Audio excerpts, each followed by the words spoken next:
जय श्री कृष्ण भक्तों कार्तिक महात्म्य 30वां अध्याय, जिसे भीष्म पंचक के नाम से भी जाना जाता है। राजा पृथु पूछने लगे, हे नारद जी, भगवान का अत्यंत प्रिय भीष्म पंचक व्रत कैसे प्रसिद्ध हुआ? तब नारद जी कहने लगे, हे राजा पृथु, यह व्रत आदि काल से है, परंतु बीच में लुप्त हो गया था। फिर यह कैसे प्रसिद्ध हुआ, सो कथा हम तुमसे कहते हैं। सुनो। श्री कृष्ण जी ने भीष्म जी से इस व्रत का वृत्तांत कहकर तब सर्वप्रथम भीष्म जी ने इस व्रत को किया। इसी कारण तभी से यह भीष्म पंचक के नाम से प्रसिद्ध हुआ। हे राजन, भगवान श्री कृष्ण जब पांडवों की ओर से दूत बनकर कौरवों को समझाने गए तो सबसे पहले वह विदुर जी के पास पहुंचे। विदुर जी ने उनका अत्यंत आदर सत्कार किया। फिर श्री कृष्ण जी भीष्म जी के पास गए। वहां जाकर कुशल क्षेम पूछने के पश्चात श्री कृष्ण जी ने अपने आने का संपूर्ण वृत्तांत भीष्म जी से कह सुनाया। तब भीष्म जी कहने लगे, हे भगवान, त्रिलोकी नाथ होते हुए आप पांडवों की ओर से ही दूत बनकर क्यों आए? आपका पांडवों के साथ इतना प्रेम क्यों है? तीनों लोग आपके वश में हैं, तब पांडवों के पास ऐसा क्या वशीकरण मंत्र है, अथवा उन्होंने ऐसा कौन सा व्रत अथवा तप यज्ञ किया है जिसके कारण आप उनके वश में हो गए हैं? तब श्री कृष्ण जी मंद मंद मुस्काए और हंसकर बोले, हे गंगा पुत्र, यद्यपि यह अत्यंत गुप्त वार्ता है, फिर भी मैं तुमसे कहता हूँ, उन्होंने एक ऐसा व्रत किया है जो मुझको अत्यंत प्रिय है, इसीलिए मैं उनके वशीभूत हूँ। अब मैं उनका वृत्तांत तुमसे कहता हूँ। पूर्व काल में उज्जैन नगरी में 5 ब्राह्मण कवि, शुचि, दृढ़, दंत और हंस नाम वाले निवास करते थे। तीनों ही वेदों को जानने वाले, रूपवान, युवावस्था को प्राप्त, गंधर्व विद्या में अति प्रवीण थे। वे अनेक देशों में घूमते फिरते तथा अपनी गायन विद्या का प्रदर्शन करके खूब द्रव्य प्राप्त किया करते थे। एक समय वह मथुरापुरी में सुवीर नाम वाले राजा के पास आए। संगीत कला में निपुण होने के कारण उन्होंने राजसभा में जाने की इच्छा प्रकट की। वह 4 दिन उपवास करते रहे और अत्यंत पवित्र श्री यमुना नदी में स्नान करते रहे। फिर उन्होंने किसी से राजा का संपूर्ण वृत्तांत सुना। उसने बतलाया कि राजा की कादम्बरी नाम वाली एक भोग पत्नी है। वह संगीत विद्या में अत्यंत निपुण है, राग और कंठ में अत्यंत प्रवीण, नाचने में दक्ष तथा रूप रौवन में तो अद्वितीय सुंदरी है। वह प्रतिदिन एकांत में राजा के सामने नृत्य करती है तथा गाती है। ऐसा सुनकर वे ऐसे स्थान पर जहाँ से नृत्य तथा ताल का शब्द सुनाई पड़ता था जाकर खड़े हो गए। फिर राजा के पास आने जाने वालों के समीप जाकर कहने लगे, बड़े ही दुख की बात है कि राजा के पास नृत्य कला का जानने वाला कोई नहीं है। वीणा में 2 तार ढीले हैं, तार बराबर नहीं है, बाजे में नृत्य शुद्ध नहीं है। इसी प्रकार की बातें वह प्रत्येक से कहते रहे। जब तक किसी ने यह बात राजा से जाकर कह दी, राजा ने तत्काल जहाँ पर कादम्बरी का नृत्य हो रहा था उन 5 को बुलवा लिया। वहां पहुंचकर उन्होंने राजा को आशीर्वाद दिया और बैठ गए। कादम्बरी ने उनको संगीत विद्या में अति निपुण समझकर विशेष नृत्य किया। जब उसने चक्र में ताल दिया तो उन ब्राह्मणों ने उसे रोक दिया। उसने चक्र छोड़ तथा योग्य ताल दिया, मगर चक्र खंडित नहीं किया। इस पर कादम्बरी का रूप और गुण देखकर वह 5 उन पर मोहित हो गए।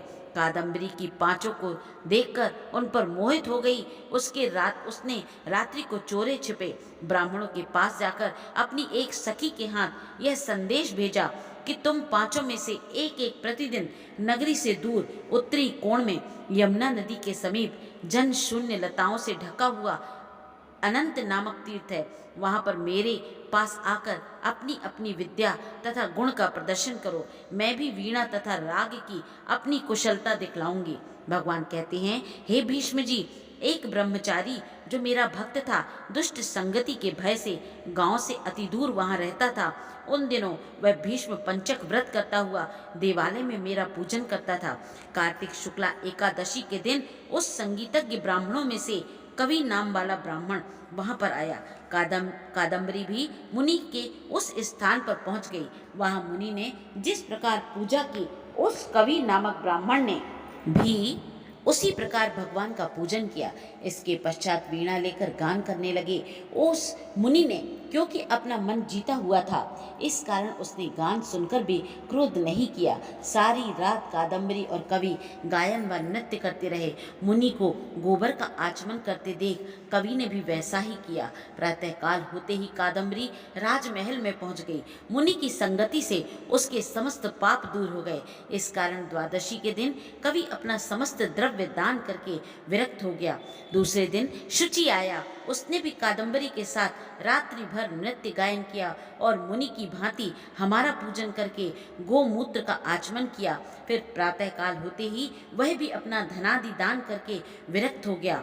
उसने निश्चय किया कि जिस प्रकार कादम्बरी के नृत्य गायन व रूप को देखकर मुनि का मन चलायमान नहीं हुआ, उसी प्रकार मुझे भी अपने मन को वश में करना चाहिए। त्रयोदशी के दिन दृढ़ नाम वाला ब्राह्मण कादम्बरी से मिलने आया और नृत्य गायन करने के पश्चात मुनि की तरह पूजन कर गौ का दूध पीकर विरक्त होकर चला गया। चतुर्दशी को वहां पर दंत नाम वाला ब्राह्मण आया और पहले वाले अपने बंधुओं के समान कादम्बरी के साथ नृत्य गायन करके मुनि से बचे घी का पान करके शुद्ध चित्त होने के कारण विरक्त हो गया। सबसे अंत में पूर्णमासी को हंस नामक ब्राह्मण ने आकर मुनि को देख उनको नमस्कार किया और यमुना में स्नान कर आंवले के वृक्ष के नीचे बैठकर श्राद्ध कर्म किया। भगवान कहते हैं, हे भीष्म जी, कार्तिक के महीने में हमारा पूजन तथा दान पुण्य करने से करोड़ों यज्ञों का फल प्राप्त होता है।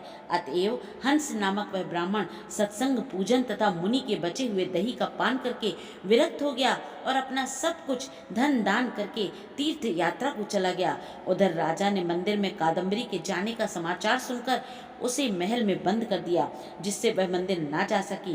कार्तिक मास में हमारे सामने नृत्य गान करने के कारण वही कादम्बरी द्रौपदी हुई तथा हंस नामक वाला वह ब्राह्मण आंवले के वृक्ष के नीचे श्रद्धादि करने से युधिष्ठिर हुआ। एकादशी के जागरण के कारण कवि अर्जुन, शुचि, सहदेव, दंत, नकुल तथा दृढ़ नाम वाला पराक्रमी भीष्म हुआ। हे भीष्म जी, वस्तुतः इस व्रत के प्रभाव से ही मैं पांडवों के वशीभूत हूँ। अब तुम्हारे द्वारा यह पंचक व्रत किए जाने से यह तुम्हारे नाम से ही विख्यात होगा, अर्थात भीष्म पंचक व्रत कहलाएगा। इस व्रत के अंत में ब्राह्मणों को भोजन कराकर यथाशक्ति दक्षिणा दान देनी चाहिए, तभी इसका पुण्य फल प्राप्त होता है। इति श्री कार्तिक महात्म्य 30वां अध्याय समाप्त। जय श्री कृष्ण भक्तों।